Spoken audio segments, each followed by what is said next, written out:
दिख रहा है, ये दिख रहा है तो कभी वो दिख रहा है, पीछे से चौड़ा है तो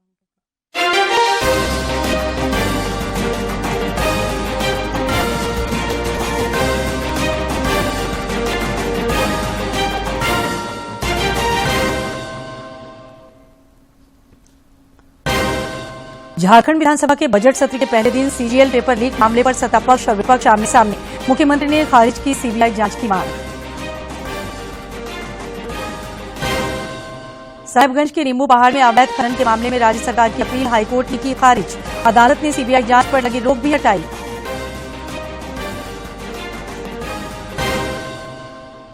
लातेहार में 10 लाख के इनामी नक्सली ने सहयोगी के साथ किया आत्मसमर्पण। गिरिडीह में 7 साइबर अपराधी चढ़े पुलिस के हत्थे। और रांची में खेले जा रहे चौथे क्रिकेट टेस्ट मैच में पहले ही दिन भारत ने चटकाया इंग्लैंड के 7 विकेट। डेब्यू करने वाले बिहार के आकाशदीप ने गेंदबाजी में मचाया धमाल।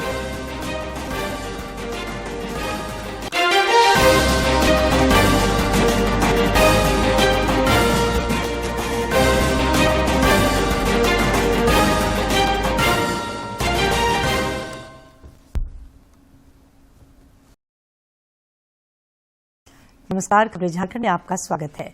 खबरों के साथ मैं हूं सरोज झा और अब समाचार विस्तार से। प्रधानमंत्री नरेंद्र मोदी अपने संसदीय क्षेत्र वाराणसी के 2 दिवसीय दौरे पर हैं।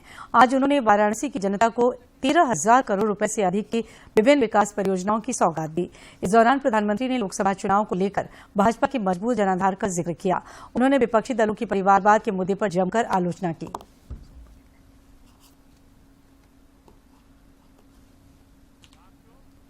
और परिवारवादियों की यही असलियत होती है।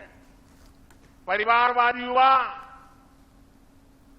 हमेशा परिवारवादी युवा शक्ति से डरते हैं, युवा टैलेंट से डरते हैं। उनको लगता है कि सामान्य युवा को अवसर मिला तो वो हर जगह चुनौती देगा। इनको वही लोग पसंद आते हैं जो उनकी दिन रात जय जयकार करते रहे।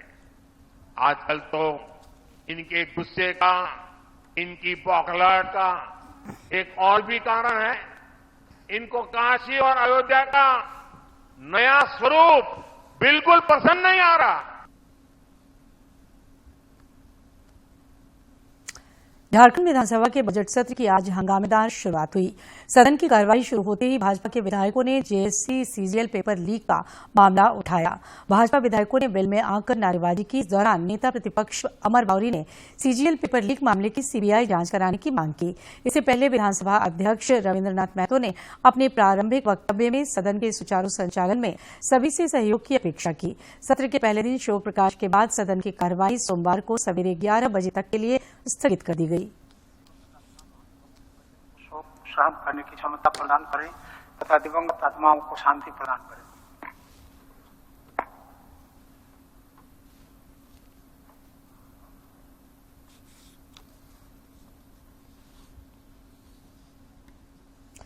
इस बीच मुख्यमंत्री चंपाई सोरेन ने जेएसएससी सीजीएल पेपर लीक मामले में चल रही एसआईटी जांच पर संतोष व्यक्त किया। बजट सत्र के पहले दिन की कार्रवाई समाप्त होने के बाद पत्रकारों से बातचीत करते हुए मुख्यमंत्री ने विपक्ष की सीबीआई जांच की मांग को खारिज करते हुए कहा कि देश के अन्य राज्यों में भी इस तरह के मामले सामने आते रहे हैं।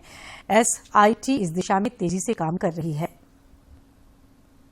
देखिए, देश की परिस्थिति आप लोग ये वाकिफ है ना, ये हमारे से का बड़ा मजबूती के साथ एसआईटी गठन किया। गठन करने के बाद क्यों लीक हुआ उसका जांच अभी बड़ा तेजी से चल रही है, इसलिए बहुत ज़्यादा ये है और उसी में हम लोग निकल लेंगे। भरोसा रखना होगा। इससे तो ये समस्या हर स्टेट में है, यहाँ से भी झारखंड में पता नहीं, इसीलिए थोड़ा समय करने दीजिए।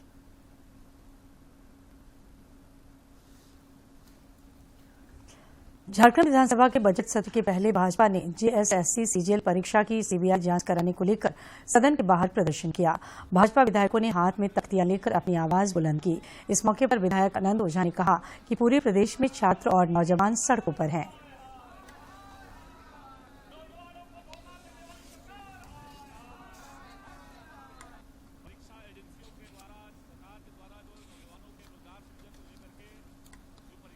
की गई है वो परीक्षा भ्रष्टाचार की भेंट चढ़ गई है और उस भ्रष्टाचार की भेंट चढ़ी हुई परीक्षा को लेकर के प्रदेश के नौजवान जब उस बात को सरकार को ध्यान दिलाने का काम कर रहे हैं तो सरकार उनके ऊपर अब झूठे मुकदमे लाद करके और नौजवानों को उनको परेशान कर रही है।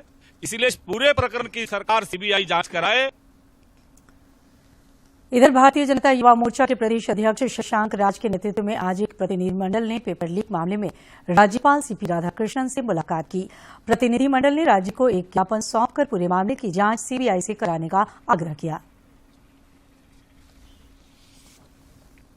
आपने देखा होगा कि हाल ही में जेएसएससी सीजीएल की जो परीक्षा हुई उसमें पेपर लीक हो गया और अभी हाल ही में जेएसएससी के अध्यक्ष नीरज सिन्हा जी ने इस्तीफा दे दिया। सरकार ने एफआईआर किया अज्ञात के खिलाफ। एसआईटी का एक डीएसपी के नेतृत्व में गठन किया जाता है। ये पूरा मामला आई वॉश है, स्टूडेंट को ठगने का प्रयास है। राज्य के युवाओं के सपने को बेचने का काम ही राज्य सरकार कर रही है। इसलिए हमारा मांग है कि हम इस मांग को सीबीआई इंक्वायरी हो इस पूरे डिमांड की, ताकि दूध का दूध पानी का पानी हो, छात्रों को न्याय मिल सके। बजट सत्र प्रारंभ होने से पहले मुख्यमंत्री चंपाई सोरेन ने विधानसभा के स्पीकर कक्ष में विधानसभा अध्यक्ष रविन्द्रनाथ महतो का अभिवादन किया।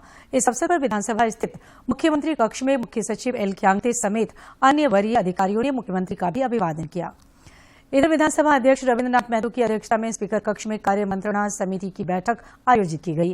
बैठक में मुख्यमंत्री चंपाई सोरेन, मंत्री रामेश्वर उरांव, बादल वसंत सोरेन के अलावा नेता प्रतिपक्ष अमर कुमार बावरी, विधायक सीपी सिंह, सुदेश महतो, सरयू राय, नीलकंठ सिंह मुंडा, मथुरा महतो, नलिन सोरेन, प्रदीप यादव, अपर्णा सेन गुप्ता, विनोद सिंह और डॉ लंबोदर महतो भी शामिल हुए। बजट सत्र के दौरान नेता प्रतिपक्ष अमर बावरी ने रामगढ़ जिले में थाना हाजत में हुई युवक की मौत का मामला उठाया। उन्होंने पुलिस पर गंभीर आरोप लगाए। उन्होंने कहा कि युवक की मौत पुलिस की पिटाई से हुई है। भूया की संदेहास्पद मृत्यु हुई है। पुलिस का कहना है कि वो उसने आत्महत्या की है। उनके परिजन कहते हैं कि होटल में वो बर्तन धो करके काम करता था, पुलिस उठा के ले गई और पुलिस की पिटाई से उसका मृत्यु हुआ है। कल से बॉडी पोस्टमार्टम के बाद रखी हुई है, परिजन लेने के लिए तैयार नहीं है। माननीय मुख्यमंत्री जी से मेरी गुजारिश होगी कि उस परिवार को न्याय दिलाया जाए। इस बीच नेता प्रतिपक्ष अमर बावरी ने रामगढ़ में पुलिस हिरासत में मरने वाले युवक के परिजनों से मुलाकात की। मौके पर पत्रकारों से बातचीत करते हुए श्री बावरी ने कहा कि ये एक दुखद घटना है। पीड़ित परिवार को न्याय मिलना चाहिए और दोषियों को सजा।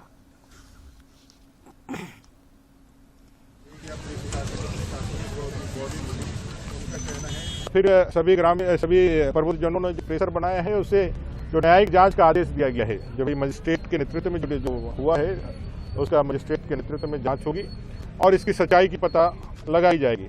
इस बीच एक गरीब परिवार का एक जीवन का सहारा जो चला गया है, मैंने विधानसभा के अंदर भी माननीय मुख्यमंत्री जी को कहा कि भाई वो गरीब परिवार को न्याय मिलना चाहिए, दूसरा उसको मुआवजा मिलना चाहिए। राज्यपाल सीपी राधाकृष्णन ने आज झारखंड के 37 एनसीसी कैडेटों और अधिकारियों को सम्मानित किया। एनसीसी की ये टीम इस वर्ष नई दिल्ली में गणतंत्र दिवस परेड का हिस्सा बनी थी। राजभवन में आयोजित सम्मान कार्यक्रम में राज्यपाल ने कहा कि राष्ट्र के निर्माण में एनसीसी की महत्वपूर्ण भूमिका है।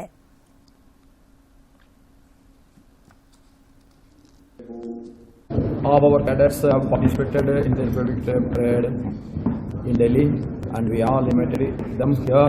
At home function has been done.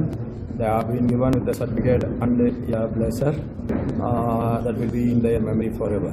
We all know NCC creates a lot of patriotism in the hearts of the young people. As Modi has rightly pointed out, it is not about the uniform and the display. It's about that it is the unity of the nation. पूर्व मुख्यमंत्री हेमंत सोरेन को विधानसभा के budget सत्र में शामिल होने की अनुमति ईडी कोर्ट द्वारा नहीं दिए जाने के खिलाफ दायर याचिका पर आज झारखंड हाईकोर्ट में सुनवाई हुई। वर्चुअल मोड में हुई सुनवाई में भाग लेते हुए ईडी की ओर से जवाब दाखिल करने के लिए समय की मांग की गई। इसके बाद अदालत ने मामले की अगली सुनवाई के लिए सोमवार की तिथि मुकर्रर की।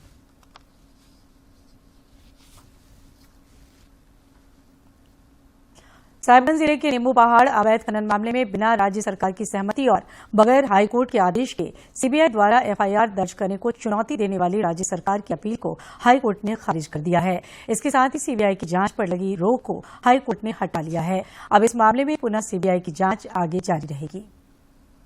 नींबू पहाड़ अवैध खनन मामले में राज्य सरकार के द्वारा झारखंड उच्च न्यायालय के समक्ष एक अपील याचिका दायर की गई थी, जिसमें यह कहा गया था कि सीबीआई बिना राज्य सरकार की अनुमति के और बिना उच्च न्यायालय के आदेश के सीबीआई ने इसमें जांच कार्य प्रारंभ किया है, उस पर तत्काल रोक लगनी चाहिए। उस याचिका पर आज माननीय न्यायमूर्ति सुजीत नारायण प्रसाद की अदालत ने फैसला सुनाते हुए राज्य सरकार की अपील याचिका को खारिज किया और हाई कोर्ट के द्वारा जो सीबीआई की जांच पर रोक लगी थी उसे तत्काल प्रभाव से हटा दिया है।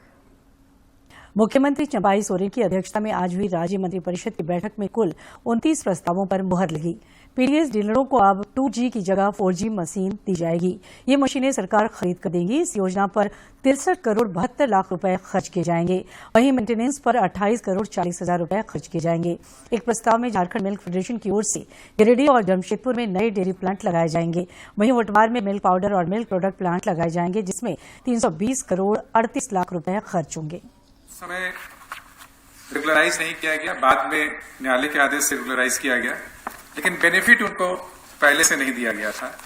तो भी माननीय उच्च न्यायालय ने जो आदेश पारित किया उसके आलोक में ऐसे कुल 186 में से 102 कार्यरत कर्मी हैं, उनको भी बेनिफिट दिया गया और जो रिटायर्ड कर्मी है उनको भी बेनिफिट दिया गया।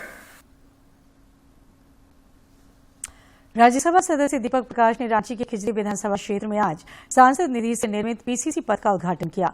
इस मौके पर उन्होंने कहा कि भाजपा गांवों को भी शहर जैसी सुविधाओं से लैस करना चाहती है। इस मौके पर उन्होंने लोगों को केंद्र सरकार की योजनाओं की जानकारी भी दी और इनका लाभ लेने का आह्वान किया।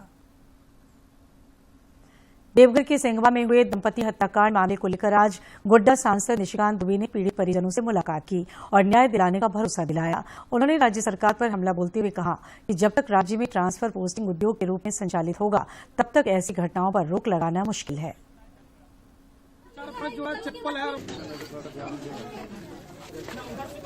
जो कुछ भी हो रहा है, क्योंकि ट्रांसफर और पोस्टिंग जो है सरकार का एक बड़ा विषय है।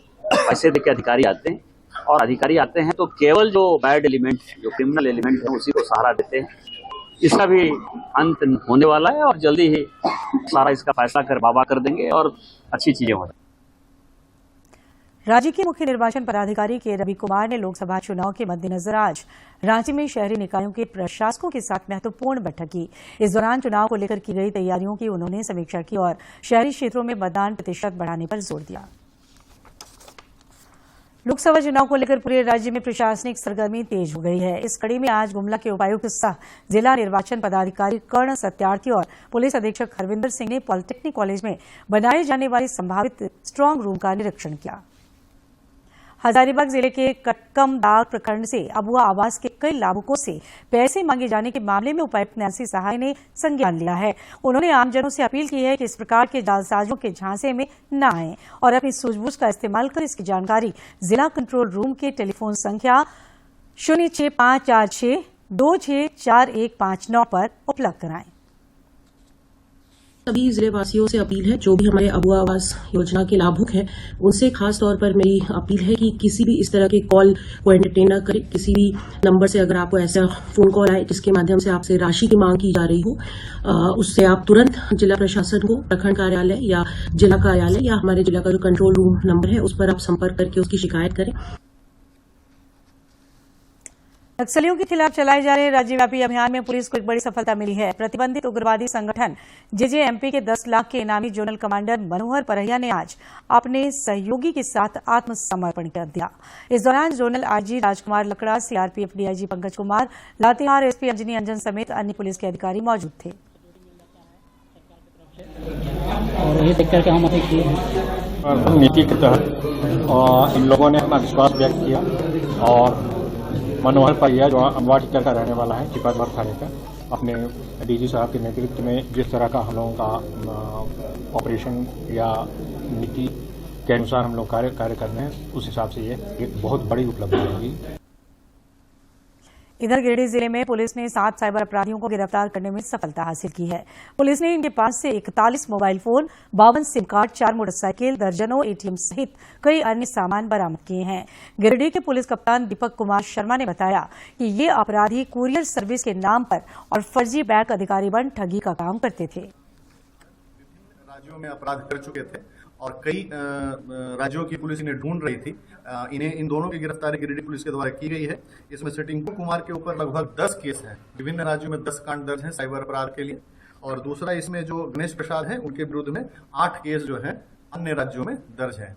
और साइबर अपराधियों ने अपने कन्फेशन में कहा है कि यह स्वीकारोक्ति बयान बताया गूगल सर्च इंजन पर गूगल सर्च ऑप्टिमाइजेशन के माध्यम से फर्जी कुरियर सर्विस का ये ऐड डालते थे, उसके माध्यम से ठगी करते थे तथा लोगों को अश्लील वीडियो भेजकर उसके माध्यम से ठगी किया करते थे। गिरिडीह पुलिस के द्वारा लगातार जो साइबर अपराधियों के विरुद्ध अपराध रोकने के लिए अभियान चलाया जा रहा है वो अभियान आगे भी जारी रहेगा। केंद्र सरकार की महत्वाकांक्षी पीएम विश्वकर्मा योजना के प्रभावी क्रियान्वयन को लेकर झारखंड में कई स्तरों पर उपाय किए जा रहे हैं। इस सिलसिले में आज धनबाद जिले में 1 दिवसीय कार्यशाला का आयोजन किया गया।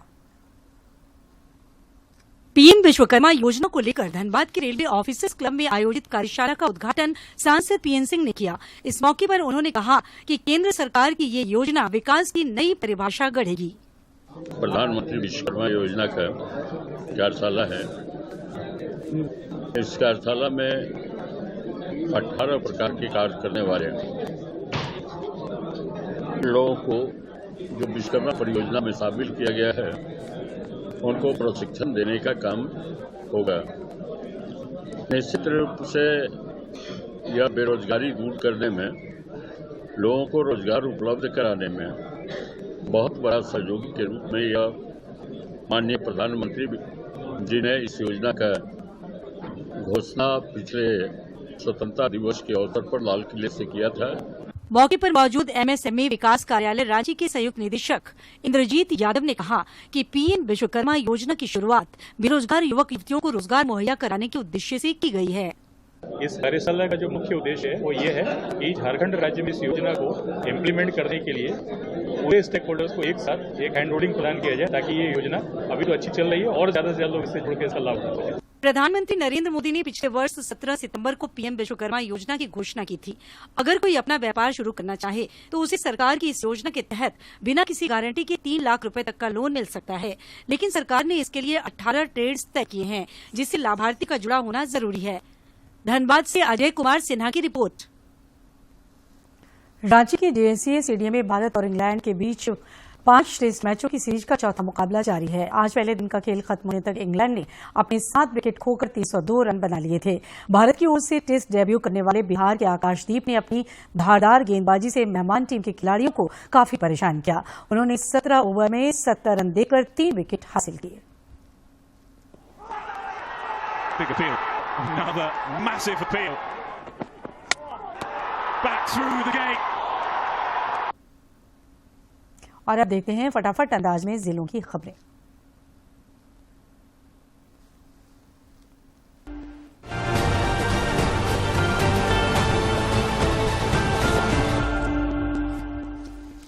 रांची में चिशैर होम रोड की 1 एकड़ जमीन की गलत तरीके से खरीद बिक्री करने के आरोपी प्रेम प्रकाश की जमानत याचिका पर आज झारखंड हाईकोर्ट में सुनवाई हुई। न्यायाधीश सुजीत नारायण प्रसाद की बेंच ने सभी पक्षों की बहस सुनने के बाद अपना फैसला सुरक्षित रख लिया। गिरिडीह जिले के बगोदर थाना क्षेत्र के औरा में सीएसपी संचालक से हुए लूट मामले में 5वें आरोपी को भी गिरफ्तार कर लिया गया है। आरोपी नूर मोहम्मद के पास से पुलिस ने लूट में प्रयुक्त बाइक, 1 देसी कट्टा और लूटे गए 38,170 रुपए बरामद किए हैं। पलामू जिले के मोहम्मदगंज थाना क्षेत्र में जेबीवीएनएल की टीम ने विशेष छापेमारी अभियान चलाया। इस दौरान 9 लोगों को बिजली का अवैध उपयोग करते पकड़ा गया है। बिना बिजली कनेक्शन बिजली का उपयोग करने वाले 9 लोगों के खिलाफ जेबीवीएनएल ने मोहम्मदगंज थाने में प्राथमिकी दर्ज कराई है। सभी 9 लोगों पर 82,000 रुपए का जुर्माना भी लगाया गया है। बोकारो जिले में एक पति ने अपनी पत्नी की हत्या कर दी। घटना के बाद मृतका के पिता ने अपने दामाद और उसके परिवार पर हत्या का आरोप लगाया है। उन्होंने कहा है कि वे लोग उनकी बेटी के काले रंग से परेशान थे। ये घटना जिले के चास मुफस्सिल थाना क्षेत्र के पुपुन की गांव में घटी। जेएसएससी सीजीएल प्रतियोगिता परीक्षा के प्रश्न पत्र लीक मामले में एसआईटी ने बड़ी कामयाबी हासिल की है। एसआईटी की टीम ने बिहार के 2 युवकों को गिरफ्तार किया है। इससे पूर्व इस मामले में झारखंड विधानसभा के अवर सचिव सहित 3 को गिरफ्तार किया गया था। पलामू जिले के हुसैनाबाद के बच्चों को बिहार के नवीनगर लेकर जा रही बस गोगो ठेंगो गांव के समीप पलट गई। बस में सवार दर्जनों बच्चों को गंभीर चोटें आई हैं, जबकि अन्य बच्चे भी मामूली रूप से घायल हैं। अभिभावकों का आरोप है कि बस का ड्राइवर शराब के नशे में था। टोटे में कुर्मी समाज 25 फरवरी को रांची के मोरहाबादी मैदान में हुंकार महारैली का आयोजन करेगा। ये जानकारी आज एक प्रेस वार्ता में समाज के मुख्य संयोजक शीतल ओहदार ने दी। उन्होंने कहा कि महारैली की तैयारी पूरी कर ली गई है। लोहरदगा जिले में पीएम विश्वकर्मा योजना पर आधारित 1 दिवसीय सेमिनार सह जागरूकता कार्यक्रम का आयोजन किया गया। कार्यक्रम का उद्घाटन उप विकास आयुक्त दिलीप प्रताप सिंह ने किया। इस दौरान योजना की प्रभावी क्रियान्वयन पर बल दिया गया। और आइए अब देखते हैं विधानसभा समीक्षा।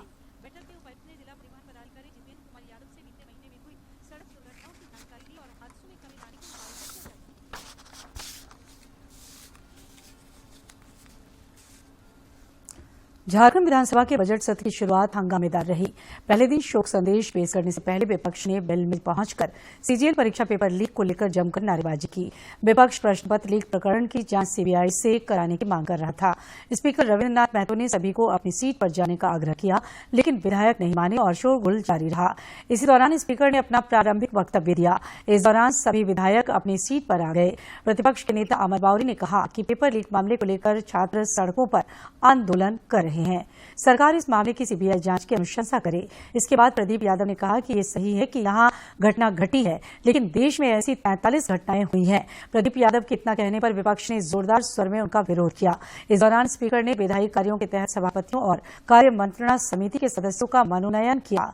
विगत सत्र में स्वीकृत राज्यपाल द्वारा अनुगत विधेयक का विवरण सभा सचिव द्वारा पटल पर रखा गया। वित्त मंत्री रामेश्वर उरांव ने 4,981 करोड़ का तृतीय अनुपूरक बजट पेश किया। डॉक्टर उरांव ने सत्र के पहले दिन शुक्रवार को सदन में वित्तीय वर्ष 2023-24 का व्यय विवरणी प्रस्तुत किया। इसके बाद शोक प्रकाश में दिवंगत आत्माओं को श्रद्धांजलि दी गई। इसके बाद स्पीकर ने सदन की कार्यवाही सोमवार तक के लिए स्थगित करने की घोषणा की। गौरतलब है कि झारखंड की मौजूदा चंपाई सोरेन सरकार अंतिम बार नए वित्तीय वर्ष का बजट 27 फरवरी को पेश करेगी।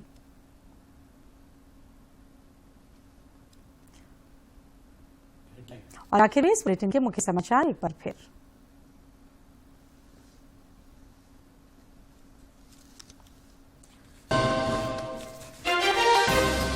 झारखंड विधानसभा के बजट सत्र के पहले दिन सीजीएल पेपर लीक मामले पर सत्तापक्ष और विपक्ष आमने सामने। मुख्यमंत्री ने खारिज की सीबीआई जांच की मांग। साहिबगंज के नीमू पहाड़ में अवैध खनन के मामले में राज्य सरकार की अपील हाईकोर्ट ने की खारिज। अदालत ने सीबीआई जांच पर लगी रोक भी हटाई।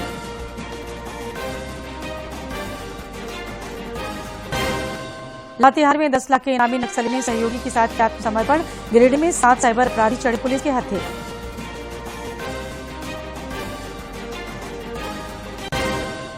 और रांची में खेले जा रहे चौथे क्रिकेट टेस्ट मैच में पहले ही दिन भारत ने चटकाए इंग्लैंड के 7 विकेट। डेब्यू करने वाले बिहार के आकाशदीप ने गेंदबाजी में मचाया धमाल।